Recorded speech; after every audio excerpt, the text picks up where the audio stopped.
Welcome back to Comic Frontline, everybody. I am Brant Fowler, aka the Gonzogoose, with a Futures End review.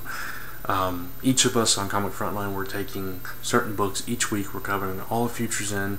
This week, one of the books that I am covering is Grayson, Futures End #1. This is written by Tom King and Tim Seeley with art by Stephen Mooney.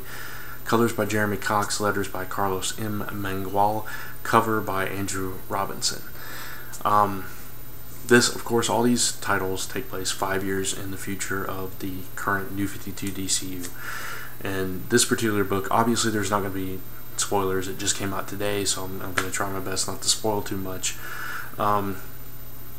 This issue, it referenced a war, the World Wars, and some kind of Earth 2 invasion or threat.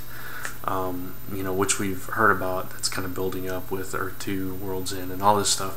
But it kind of references that here and there. And this issue is built really strangely. It starts with a certain scene, and it's probably been in the preview pages. The very first scene, it's Dick Grayson hanging from a rope. A noose. They're hanging him, and he's wearing a red star on his chest, and it ties into Russia. So that's like the first page of the book. That's how the story opens.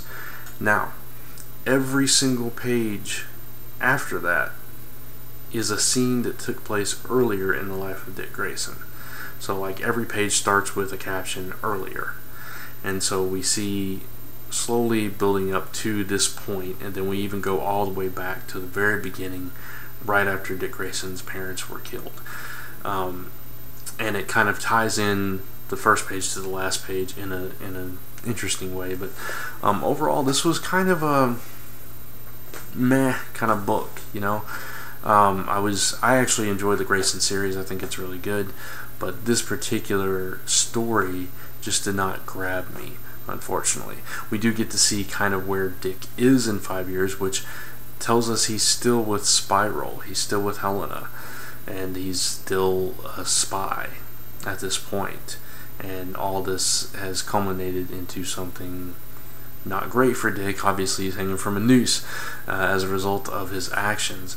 So, we don't know why he went on that path and why he stayed that way, but there is some interesting reflection back tying Helena to Batman. And if you know the history of Helena Bertinelli, there's different origins, there's Helena Wayne was a character too, and there's always been a connection between Helena and Batman through every version, it seems. So it was interesting seeing that and how that played back into things.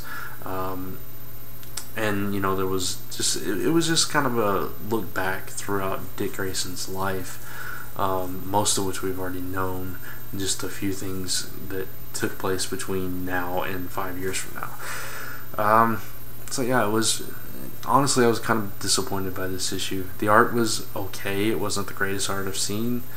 The writing was just, I don't know, it was different.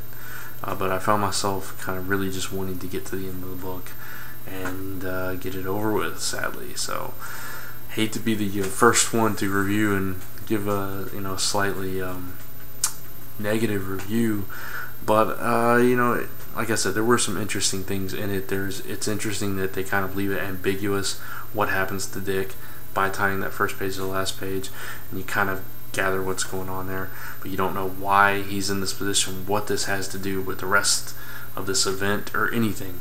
It's just kind of there. It's like a done and one, whatever. You don't really need to read this. If you're reading the Grayson series, you don't really need to read this. If you're reading Futures End, you don't really need to read this. This is just a story if you really, really like Dick Grayson and you like looking back on events in his life.